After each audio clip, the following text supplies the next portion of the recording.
अस्सलामुअलैकुम व्यूवर्स, मैं हूं आपकी मेंटोर उम्मे उमैमा रुमान। आज का हमारा टॉपिक है रिसर्च रिपोर्ट के बारे में। आप लोगों में से एक एस्पिरेंट जिनका इंटरव्यू बहुत नज़दीक है, उन्होंने मुझसे रिक्वेस्ट की थी कि मैम नेक्स्ट टॉपिक यही बनाएं। और वैसे भी मतलब आप रिसर्च ही स्टडी कर रहे थे, तो टॉपिक बनता ही आप लोगों का यही था। तो मैंने सोचा कि मतलब उनको भी फ़ायदा हो जाएगा जो इंटरव्यू के लिए प्रिपेयर कर रहे हैं, और जो आपका फ्री सेशन HM वाला चल रहा है, इसमें आप लोगों को भी फ़ायदा हो जाएगा। ठीक हो गया। अच्छा, सबसे पहले मेरे बहुत सारे यूट्यूब के व्यूवर्स ऐसे हैं जो मेरे ग्रुप्स में ऐड नहीं हैं, तो उनको मैं ये बताना चाहूँगी कि मतलब एक फ्री व्हाट्सएप ग्रुप चला रही हूँ मैं, जिसमें HM, SS, triple S, principal, lecturer education, FPSC की तैयारी के लिए, एजुकेशन की जो तैयारी है उसके लिए बिल्कुल फ्री सेशन है। और डेली टेस्टिंग भी होती है, डेली वर्क असाइन किया जाता है और डेली टेस्टिंग होती है, जो कि बिल्कुल फ्री है। अगर आप उसमें ऐड होना चाहते हैं तो आप मुझे कमेंट्स में बता सकते हैं, मैं आपको लिंक सेंड कर दूँगी या अपना नंबर सेंड कर दूँगी। तो आप जो है मेरे ग्रुप में फ्री बिल्कुल ऐड हो सकते हैं। दुआओं में याद रखिएगा। चलें जी, स्टार्ट करते हैं आज का हमारा टॉपिक, रिसर्च रिपोर्ट। सबसे पहले तो हम ये देखते हैं कि रिसर्च रिपोर्ट होती क्या है। रिसर्च रिपोर्ट जनाब आपकी रिसर्च का ओवरऑल रिटन मटेरियल होती है। मतलब आपकी रिसर्च की जो रिपोर्ट होती है, आपने रिसर्च से पहले क्या क्या मतलब अपने माइंड में फ्रेमवर्क क्या बनाया, उसके बाद आपने कौन कौन से टूल्स यूज़ किए, आपने कौन कौन से डाटा कलेक्शन के लिए रिसोर्सेज यूज़ किए, आपने कौन कौन सी मेथडोलॉजीज़ को प्रेफर किया, आपने किस टाइप की रिसर्च की, आपकी फाइंडिंग्स क्या हैं, आपने प्रोबेबिलिटी या नॉन प्रोबेबिलिटी सैम्पलिंग में जो टेक्निक्स यूज़ की, मतलब आपकी सैम्पलिंग टेक्निक्स कौन कौन सी थी, आपके इंडेक्सेस कौन कौन से थे, बिब्लियोग्राफिकल पॉइंट ऑफ व्यू इसमें डिस्कस किया जाता है, सप्लीमेंट्री पॉइंट ऑफ व्यू इसमें डिस्कस किया जाता है। उसके अलावा लिटरेचर या साइनॉप्सिस वगैरह जिनसे आपने कंसल्ट किया, या जो साइनॉप्सिस आपने लिखा अपने रिसर्च के लिए, वो इसमें यूज़ किया जाता है। टेबल ऑफ कंटेंट्स होते हैं, लॉट्स ऑफ थिंग्स होते हैं इसमें। ठीक हो गया। मैं आगे जाके ना इसको डिटेल में थोड़ा आपके साथ डिस्कस करती हूँ, लेकिन उससे पहले हम इसकी बेसिक्स को समझ लेते हैं। जी, हमारे पास जो रिसर्च है इसके बेसिकली 3 मेन पार्ट्स होते हैं। पहला पार्ट होता है प्रीलिमिनरी सेक्शन। प्री से आपको पता चल जाना चाहिए कि ये स्टार्ट का सेक्शन होता है, और इसमें इंट्रोडक्शन या इंट्रोडक्टरी रेफरेंसेस या इस तरह की चीज़ें होती हैं। ठीक हो गया। उसके बाद मेन बॉडी होती है। मेन बॉडी में असल आपका जो रिसर्च वर्क होता है ना, वो इसमें मौजूद होता है। ठीक हो गया। और आप ऐसे समझ लें कि आपकी रिसर्च का जो हार्ट है या जो कॉर्नर स्टोन है, ठीक है, या मेन पार्ट जो आपकी रिसर्च का है, वो आपकी मेन बॉडी ही होता है। ठीक हो गया। उसके बाद अपेंडिक्सेस आ जाती हैं। अपेंडिक्सेस में आप अपनी बिब्लियोग्राफी बताते हैं, रेफरेंसेस देते हैं, इंडेक्सेस वगैरह बताते हैं। ठीक है। मतलब जो डिफ़िकल्ट वर्ड्स होते हैं उनकी एब्रीविएशंस की फुल फॉर्म्स वगैरह आप स्टूडेंट्स को बताते हैं, और सो ऑन। ठीक हो गया। अब हम ये देख लेते हैं कि प्रीलिमिनरी जो सेक्शन है, इसमें क्या क्या चीज़ें इंक्लूड होती हैं। प्रीलिमिनरी सेक्शन में टाइटल पेज इंक्लूड होता है, और सर्टिफिकेशन होती है डिक्लेरेशन की। ठीक हो गया। डेडिकेशंस होती हैं, अप्रूवल शीट होती है, एक्नॉलेजमेंट होती है। ठीक हो गया। टेबल ऑफ कंटेंट्स होते हैं, टेबल्स की लिस्ट होती है, फिगर्स जो आप यूज़ करते हैं, फैक्ट एंड फिगर्स, उनकी लिस्ट होती है, आपके एब्स्ट्रैक्ट आइडियाज़ होते हैं, और एक्रोनिम्स होते हैं। ठीक हो गया। जो मेन बॉडी है, आप अगर नोट्स वगैरह बना रहे हैं ना, तो ये लिख लें, फिर आगे जाके ये सारे पॉइंट्स मैं आपके साथ वन बाय वन डिस्कस करती हूँ। ठीक हो गया। अब मेन बॉडी में क्या क्या इंक्लूड होता है। मेन बॉडी में जो फर्स्ट चैप्टर होगा ना, अच्छा, मेन बॉडी जो होती है ना, उसको आप डिफरेंट चैप्टर्स पे डिवाइड कर देते हैं। ठीक है। हमेशा फर्स्ट चैप्टर जो होता है वो इंट्रोडक्शन का होता है। जो सेकंड चैप्टर होता है वो हमेशा लिटरेचर रिव्यू का होता है। थर्ड चैप्टर में आप अपनी मेन रिसर्च की जो मेथडोलॉजीज़ यूज़ करते हैं ना, जो मेथड्स यूज़ करते हैं, आप वो ऐड करते हैं। फिर उसके बाद फोर्थ चैप्टर में आपका डाटा एनालिसिस होता है। अच्छा, एनालिसिस के बाद अगर आपने कुछ मतलब फाइंडिंग्स अगेन करनी है, तो फिर आप दोबारा पीछे की तरफ मुड़ जाते हैं। लेकिन अगर आपकी फाइंडिंग्स बिल्कुल ठीक जा रही होती हैं, तो फिर आप समरी राइट करते हैं। फिफ्थ चैप्टर में डाटा को एनालाइज करते हैं, और फिर उसके बाद आप समरी राइट करते हैं। समरी के बाद आप कंक्लूजन्स की तरफ जाते हैं, और एंड का जो आपका पोर्शन होता है उसमें आप रिकमेंडेशंस राइट कर देते हैं अपने स्टूडेंट्स के लिए। अब हम आ जाते हैं रिसर्च के तीसरे पार्ट की तरफ, जिसको हम अपेंडिक्सिस कहते हैं। अपेंडिक्सिस या सप्लीमेंट्री होती है। इसमें बिब्लियोग्राफी या फिर रेफरेंसेस होते हैं, अपेंडिक्स होते हैं, और इंडेक्सेस होते हैं। ठीक है। इंडाइसिस भी कहते हैं इनको और इंडेक्सेस भी कहते हैं। अब हम वन बाय वन इनके सारे सेक्शंस के जो सब पार्ट्स हैं उनको डिटेल में डिस्कस कर लेते हैं। ठीक हो गया। अब प्रिलिमिनरी सेशन आपको पता है कि ये क्या होता है। ये आपकी रिसर्च का मतलब फर्स्ट पार्ट होता है, स्टार्ट होता है, इंट्रोडक्शन होता है, इंट्रोडक्टरी पार्ट होता है। ठीक हो गया। प्रिलिमिनरी सेशन में सबसे पहले जो टाइटल पेज होता है ये हमें ये बताता है कि मतलब हम बेसिकली करने क्या जा रहे हैं, हमारा टॉपिक क्या है जिस पे हम रिसर्च करने जा रहे हैं। ठीक है, हमें टाइटल बताता है, हमारी टॉप पैरामिड पे होता है ये। अगर हम एक रिसर्च के अपने साइनॉप्सिस को या अपने रिसर्च की जो मतलब रिपोर्ट है उसको पैरामिड की शक्ल में लिखे ना, तो ये सबसे टॉप पे मतलब सबसे पहले होता है। ठीक है। इसमें रिसर्चर जो है अपना नाम भी बताता है, अपने डिपार्टमेंट का नाम भी बताता है, अपने इंस्टीट्यूट का नाम भी बताता है और अपने इंस्टीट्यूट का लोगो वगैरह भी इसमें शो करता है।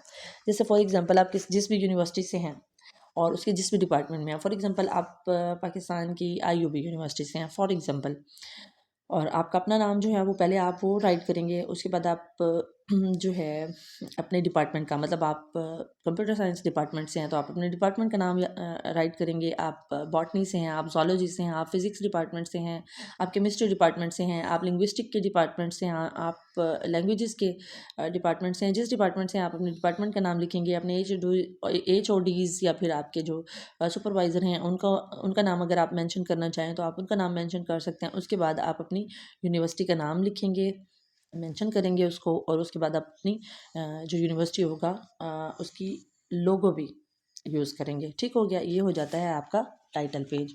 उसके बाद डिक्लेरेशन सर्टिफिकेट आ जाता है। जो डिक्लेरेशन सर्टिफिकेट है ना, ये असल में डिक्लेयर करता है कि मतलब असल में जो रिसर्चर है वो फ्यूचर में करने क्या जा रहा है, यानी आपकी रिसर्च का टॉपिक। क्योंकि अभी आपने रिसर्च कंडक्ट नहीं की ना, अभी तो आप स्टार्ट का वर्क कंप्लीट कर रहे हैं, फ्रेमवर्क कंप्लीट कर रहे हैं। तो जो आपका डिक्लेरेशन सर्टिफिकेट होता है ना, वो आपको ये बताता है कि आप फ्यूचर में किस चीज़ पे रिसर्च करने जा रहे हैं। ठीक है। अच्छा, उसके अलावा डिक्लेरेशन में आप ओथ भी लेते हैं कि मैं प्लेजरिज्म की तरफ नहीं जाऊंगा, मैं कॉपी डाटा यूज़ नहीं करूंगा, ठीक है, या नहीं करूंगी। अच्छा, और अगर मैं फ्यूचर में भी कभी इस तरह का कोई एक्ट करते हुए पकड़ा गया या पकड़ी गई, या मेरी रिसर्च में कोई इस तरह की चोरी शुदा मवाद या कॉपीड मवाद या प्लेजरिज्म की हल्की सी भी झलक मिली, तो मेरी रिसर्च को बेशक कैंसिल कर दिया जाए। ठीक है। ये कम से कम 120 वर्ड्स पर मुश्तमिल ज़रूर होता है। डिक्लेरेशन जो सर्टिफिकेट होता है ना, ये एटलीस्ट 120 वर्ड्स का ज़रूर हो, उससे ज़्यादा हो सकता है। ठीक हो गया। अच्छा, उसके अलावा आपकी रिसर्च में आने वाली जो प्रॉब्लम्स आपको लगता है कि मतलब ये मेरा टॉपिक है ठीक है, क्योंकि आप एक फ्रेमवर्क जो है वो कंप्लीट कर रहे होते हैं, तो आप प्रिडिक्ट भी करते हैं कि मुझे ये प्रॉब्लम्स आएंगी, और अगर मुझे ये प्रॉब्लम्स आती हैं तो मैं उन प्रॉब्लम्स के साथ कैसे डील करूँगा या कैसे डील करूँगी। फिर आप डेडिकेशन देते हैं कि मतलब आप अपने पेरेंट्स को डेडिकेट करना चाहते हैं, आप अपने बच्चों को डेडिकेट करना चाहते हैं, आप अपने किसी टीचर को डेडिकेट करना चाहते हैं, आप अपने सुपरवाइज़र को डेडिकेट करना चाहते हैं। ठीक है। उसके बाद अप्रूवल शीट होती है। जो अप्रूवल शीट होती है ना आपकी रिसर्च की, उसमें मतलब अप्रूवल के लिए जाती है ना आपके डिपार्टमेंट में। पहले आपका सुपरवाइज़र अप्रूव करता है, फिर उसके बाद आपका डिपार्टमेंट अप्रूव करता है, आपका HOD अप्रूव करता है, उसके बाद यूनिवर्सिटी अप्रूव करती है, फिर हैक्स अप्रूव होती है। मतलब इस तरह से ऑन दी होल अप्रूवल आप उसमें ऐड करते हैं। ठीक है। एक्नॉलेजमेंट होती है। एक्नॉलेजमेंट आपको पता है कि उसमें मतलब आप अपनी जो मेन मेन चीज़ें होती हैं वो डिस्कस कर लेते हैं। टेबल ऑफ कंटेंट्स होते हैं कि आपने कौन कौन से कंटेंट्स यूज़ किए, आपने किस किस तरह की चीज़ें यूज़ की। फिर टेबल्स की लिस्ट्स होती हैं डिफरेंट। अच्छा, लिस्ट ऑफ फिगर्स होते हैं, मतलब डिफरेंट फिगर्स जो आपने फैक्ट्स एंड फिगर्स यूज़ करने होते हैं ना अपनी रिसर्च में, उनका जिक्र आप करते हैं। उसके बाद आपके एब्स्ट्रैक्ट आइडियाज़ जो आपके माइंड में होती हैं कि मतलब मैंने इन इन एरियाज़ पे वर्क करना है, और इन ये एरियाज़ ज़्यादा इंपॉर्टेंट हैं और इनकी माइनर वैल्यू है। तो आप ये सारा कुछ अपनी रिसर्च में पहले ही बता रहे होते हैं। उसकी वजह ये होती है कि एक फ्रेमवर्क जब तरतीब दे लेते हैं ना हम लोग, तो फिर हमारे लिए रिसर्च ईजी हो जाती है। अच्छा, एक्रोनम्स, जो जो ज़्यादा इंपॉर्टेंट पॉइंट है ना वो मैं आपको डिटेल में समझा रही हूँ, और जो ज़्यादा इंपॉर्टेंट नहीं है ना वो मैं जस्ट आपको उनका ओवरव्यू देती जा रही हूँ, सो दैट आपका टाइम वेस्ट ना हो। अब एक्रोनम्स क्या होते हैं? एक्रोनम्स होते हैं जी, आप फुल फॉर्म्स बताते हैं जो आप वर्ड यूज़ करते हैं ना रिफाइंड फॉर्म में, शॉर्ट फॉर्म में, जैसे OOSE, out of school childrens. ठीक है। जैसे NEAS, national education assessment system. या LSA large scale assessment, SBA school based assessment, ठीक है। मतलब ये जो आपकी शॉर्ट फॉर्म्स होती हैं ना, उनकी फुल फॉर्म्स हम ज़रूर मेंशन करते हैं, ताकि जो हमारा रिसर्च प्रपोजल पढ़ रहा है उसको समझ आनी चाहिए कि हम असल में बताना क्या चाह रहे हैं। ठीक हो गया। अब आ जाते हैं जी मेन बॉडी की तरफ। मेन बॉडी में सबसे पहले इंट्रोडक्शन होता है। तो इंट्रोडक्शन में आप क्या राइट करेंगे? इंट्रोडक्शन में आप जो आपने अपने फर्स्ट पार्ट में जो आपका प्रीलिमिनरी सेक्शन था ना, उसमें आपने प्रॉब्लम्स बताई थी। मैंने आपको भी बताया था ना कि प्रॉब्लम्स को इंडिकेट करते हैं आप। तो मेन बॉडी में आप ये बताएंगे कि आप उन प्रॉब्लम्स को किस तरह से जस्टिफाई करेंगे, उन प्रॉब्लम्स की बैकग्राउंड को किस तरह से आप फाइंड आउट करेंगे, उस प्रॉब्लम के साथ आप करंट फिनोमिना में किस तरह से डील करेंगे। ठीक है, रिसर्च के टॉपिक जो मेन है उसके ऊपर फर्दर आप जो है ना उसके इंट्रोडक्शन में फर्दर आप बताते हैं कि ये टॉपिक क्यों ज़रूरी है, उसका बैकग्राउंड बताते हैं, इससे मेरे मुल्क को क्या फ़ायदा होगा, इससे मेरे इलाके को क्या फ़ायदा होगा, इससे मेरे इंस्टीट्यूट को क्या फ़ायदा होगा, या नियर फ्यूचर में मेरे जो नेक्स्ट जनरेशन होंगे उससे इनको क्या फ़ायदा होगा। ये आप सब कुछ इंट्रोडक्शन में बताते हैं, अपने ऑब्जेक्टिव्स भी बताते हैं। अच्छा, इंट्रोडक्शन में ना आप लोग अपने हाइपोथेसिस भी डिस्कस करते हैं कि अगर ये प्रॉब्लम आपके सामने रखी गई है तो आप उसको सोल्यूशन किस तरह से फाइंड आउट करेंगे, या फिर उसके सोल्यूशन के लिए आप कौन कौन से स्टेप्स लेंगे, या इसकी वजूहात क्या हो सकती हैं। ठीक है, फिर उसके अलावा आप अपनी लिमिटेशंस एंड डी लिमिटेशंस भी ज़रूर डिस्कस करेंगे उसमें। ठीक है, रिसर्च की जो आपकी लिमिटेशंस होंगी और डी लिमिटेशंस। अच्छा, लिमिटेशंस क्या होती हैं? लिमिटेशंस ये होती हैं कि एज अ रिसर्चर जब आप वर्क कर रहे होते हैं ना, तो कुछ ऐसी कंडीशंस आ जाती हैं, इन्वायरमेंटल फैक्टर्स ऐसे आ जाते हैं जिनको आप कंट्रोल नहीं कर सकते। ठीक है, जैसे आपकी एक्सट्रेनियस वेरिएबल्स, तो ये आपकी रिसर्च लिमिटेशंस होती हैं। और जो रिसर्च डीलिमिटेशंस होती हैं ना, उसमें ये होता है कि आपके कंट्रोल में होती हैं चीज़ें। एज अ रिसर्चर आप न्यू चीज़ें खुद इम्प्लीमेंट करके देखती हैं, आप रिसर्च में ऐड करके देखते हैं कि इनके कॉन्सिक्वेंसेस क्या निकलते हैं। हालांकि रिसर्च में उनकी ज़रूरत नहीं होती, जैसे एक्सट्रेनियस वेरिएबल की ज़रूरत नहीं होती, लेकिन रिसर्चर के कंट्रोल से बाहर होती है, तो इसलिए वो लिमिटेशन होती है। लेकिन ऐसी चीज़ें जिनकी रिसर्च में ज़रूरत नहीं होती, लेकिन रिसर्चर उसको अपनी मर्ज़ी से यूज़ कर लेता है अपने रिसर्च के लिए, तो उसको हम डीलिमिटेशंस कहते हैं रिसर्च की। ठीक हो गया, ये दो बहुत इंपॉर्टेंट पॉइंट थे, मैंने सोचा आपसे डिस्कस करूं। उसके बाद रिव्यू जो होता है आपके लिटरेचर का आप वो ऐड करते हैं। मतलब प्रीवियस अगर कोई रिसर्च हुई है ना इस टॉपिक पे, तो उसको आप स्टडी करते हैं, उसके बारे में आप एक रिव्यू देते हैं कि उस रिसर्च में जो पहले इस पे कंडक्ट की जा चुकी है उसमें कौन कौन से अच्छे पॉइंट्स थे और कौन कौन से फ्लास थे या कौन कौन से ड्रॉबैक्स थे जिन पे अब मैं वर्क करने लगी हूँ या अब मैं वर्क करने लगा हूँ, या पहले कंडक्ट की गई जो रिसर्च थी वो हमारे पास्ट में जो हमारी ज़रूरतें थी ना उनके ऊपर थी। अब क्योंकि फ्यूचर में हमारे ट्रेंड्स चेंज हो जाएंगे, हमारी ज़रूरतें चेंज हो जाएंगी, हमारी प्रेफरेंसेस चेंज हो जाएंगी, तो अब इस एरिया में रिसर्च की ज़रूरत है जो कि मैं करने जा रहा हूँ। जैसे फॉर एग्जांपल पास्ट में अगर इस चीज़ पे रिसर्च हुआ है कि बच्चे स्कूल क्यों नहीं आते, तो पास्ट में ज़ाहिर है वजूहत ये थी कि पेरेंट्स को एजुकेशन की इम्पोर्टेंस का पता नहीं था, या स्कूल्स जो हैं उनमें ऐसी फैसिलिटेशंस नहीं थी, या स्कूल्स बहुत ज़्यादा दूर थे। लेकिन अब करंट फिनोमेना में अगर हम इसको देखें तो अब स्कूल्स गवर्नमेंट ने बहुत ज़्यादा ओपन कर लिए हैं, गवर्नमेंट ने बहुत ज़्यादा इनिशिएटिव्स ले लिए हैं। अब पेरेंट्स को भी पता है एजुकेशन की इम्पोर्टेंस का। लेकिन अब क्या वजूहत हो सकती हैं? अब चाइल्ड लेबर हो सकता है, गुर्बत हो सकती है, टीचर जो है उसका बैड या रूड बिहेवियर हो सकता है स्टूडेंट्स के साथ, या स्टूडेंट्स का अपना इन्वायरमेंटल फैक्टर हो सकता है। ठीक है, जैसे जैसे टाइम चेंज होता है ना, तो हमारी प्रेफरेंसेस, हमारे ड्रॉबैक्स, हमारी प्रॉब्लम सब कुछ चेंज होता जाता है। तो इसलिए हम प्रीवियसली कंडक्टेड टॉपिक्स पे अगेन रिसर्च कंडक्ट करते हैं, सो दैट हमारे लिए न्यू जो ट्रेंड्स है ना उनके साथ मीटअप करना ईजी हो जाए। ठीक हो गया। अच्छा, उसके बाद आप मेथोडोलॉजी को डिस्कस करते हैं कि आप कौन सी मेथोडोलॉजी जो है वो यूज़ करेंगे। अच्छा, मेथोडोलॉजी जो आप यूज़ करते हैं ना रिसर्च में, उसको रिसर्च का हार्ट भी कहा जाता है। ठीक हो गया। अच्छा, रिसर्च डिज़ाइन आप देखते हैं, आप ये देखते हैं आप प्री एक्सपेरिमेंटल डिज़ाइन यूज़ करेंगे, क्वाज़ी एक्सपेरिमेंटल डिज़ाइन यूज़ करेंगे, या फिर ट्रू एक्सपेरिमेंटल डिज़ाइन यूज़ करेंगे। ठीक है, आप रिसर्च की नेचर को देखते हैं, आप पॉपुलेशन को देखते हैं कि आपने आपको आपको कितनी पॉपुलेशन में से सैंपल लेना है। फिर आप ये देखते हैं अपने मेन बॉडी में कि मैंने जो सैंपल लेना है वो एटलीस्ट उसका साइज़ कितना होना चाहिए, मेरी रिसर्च के लिए कितने साइज़ का सैंपल ज़्यादा बेस्ट रहेगा। फिर जब आप सैंपल सेलेक्ट कर लेते हैं, फिर आप देखते हैं कि मैंने कौन सी सैम्पलिंग टेक्निक यूज़ करनी है, मैंने प्रोबेबिलिटी सैम्पलिंग यूज़ करनी है या मैंने नॉन प्रोबेबिलिटी सैम्पलिंग यूज़ करनी है। अगर प्रोबेबिलिटी करनी है तो उसमें कौन सी सब टाइप करनी है, मतलब स्ट्रेटिफाइड करनी है, सिस्टमेटिक करनी है, रैंडम सैम्पलिंग करनी है, कौन सी करनी है, और अगर नॉन प्रोबेबिलिटी करनी है तो फिर स्नोबॉल करनी है, या फिर डबल या मल्टी स्टेज सैम्पलिंग करनी है, या फिर जजमेंटल सैम्पलिंग करनी है, या कौन सी करनी है। ठीक है, जब आप अपनी टेक्निक सेलेक्ट कर लेते हैं तो फिर उसके बाद आप ये देखते हैं कि मैंने टूल्स कौन कौन से यूज़ करने हैं। मैंने इंटरव्यू लेना है, मैंने सर्वेज कंडक्ट करने हैं, मैंने क्वेश्चन एयर करने हैं कंडक्ट, मैंने ओपिनियन एयर कंडक्ट करने हैं। ठीक है, फिर आपने वैलिडेशन के टूल्स देखने हैं, मतलब जैसे आप लिकर्ट स्केल यूज़ करती हैं, आप थ्रस्टन स्केल यूज़ करती हैं, आप गटमैन स्केल यूज़ करती हैं, आप एमएमपी करती हैं, एमबीटी यूज़ करती हैं, आप कौन से टूल्स यूज़ करती हैं एनालाइज करने के लिए। ठीक हो गया, ये सारी चीज़ें मैं आपके साथ पहले डिस्कस कर चुकी हूँ, तो मेरे ख्याल में यहाँ डिटेल बताने की ज़रूरत नहीं है, वो वीडियोज़ मौजूद हैं। अगर किसी ने नहीं देखी तो आप मेरी रिसर्च मेथोडोलॉजीज़ वाली प्लेलिस्ट में जाके ये सारे कंसेप्ट चेक कर सकते हैं। उसके बाद आप ये देखेंगे कि मैं डाटा कैसे कलेक्ट करूँगी। ठीक है, और फिर उस डाटा को एनालाइज कैसे करूँगी। ठीक है, इसके भी डिफरेंट टूल्स आप सेलेक्ट करेंगे। अच्छा, उसके बाद आप आ जाएंगे समरी की तरफ।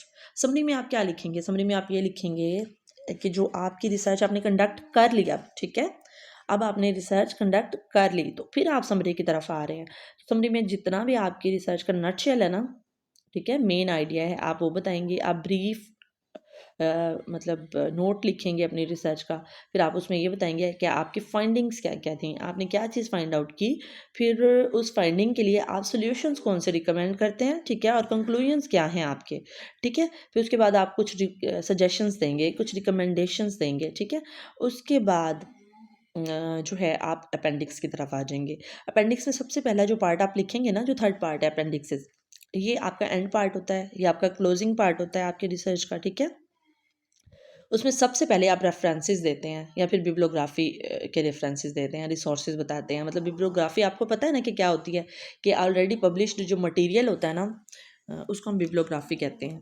ठीक है, अब बिब्लियोग्राफी जो है उसमें आप ये देखते हैं कि आपकी रिसर्च का जो टॉपिक था उस पर पहले कितना मटेरियल पब्लिश हुआ है, और जो पब्लिश हुआ है ज़ाहिर है आपने उसको स्टडी किया, तो आपने कौन कौन से सोर्सेज से स्टडी किया। आपने कोई बुक स्टडी किया है, कोई आर्टिकल स्टडी किया है, कोई न्यूज़पेपर स्टडी किया है, कोई मैगज़ीन स्टडी किया है, कोई मतलब आपने वेबसाइट को स्टडी मतलब कंसल्ट किया है, आपने किसी ऐप के थ्रू डाटा कलेक्ट किया है, मतलब आप रेफरेंसेस देते हैं। उसके अलावा आप डिफरेंट सोर्सेज जो लिटरेचर के होते हैं उसके रेफरेंसेस देते हैं, कि मतलब आपने लाइब्रेरी से कंसल्ट किया, किसी मतलब पर्सन से कंडक्ट करवाई, मतलब आपको हेल्प किया किसी पर्सन ने, या आपने किसी एक्सपर्ट की राय ली, या इस तरह के रेफरेंसेस जो होते हैं ना, आप वो देते हैं। ठीक है, फिर अपेंडिक्स की बारी आ जाती है, उसमें आप एक्स्ट्रा मटेरियल जो आपकी रिसर्च को सपोर्ट किया जिस मटेरियल ने, आप उसके बारे में बताते हैं। जैसे फॉर एग्जांपल आप किसी स्कूल में गए, कि बच्चे जो हैं वो स्कूल से ड्रॉप आउट का इतना रेट क्यों है पाकिस्तान में ना, आप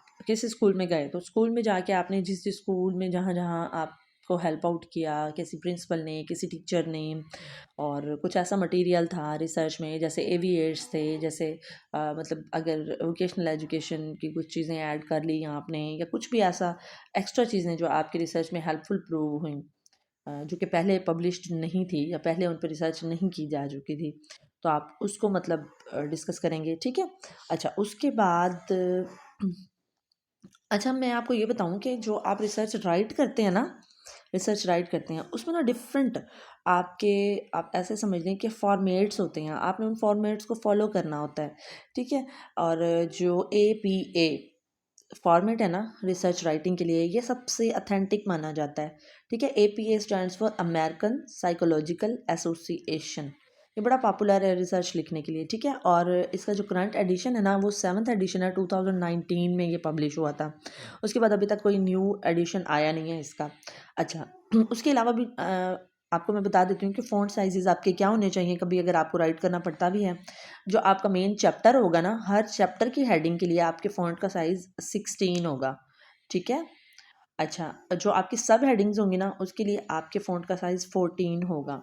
ठीक है, और नॉर्मल टेक्स्ट जो आपका होता है ना उसके लिए आपका जो साइज़ होगा ना फ़ॉन्ट का वो 12 होगा। ठीक है, और जो पेपर आप यूज़ करेंगे ना A4 साइज़ का पेपर, ये मोस्टली अक्सर प्रिंटिंग मटेरियल में ना A4 साइज़ का पेपर ही यूज़ किया जाता है।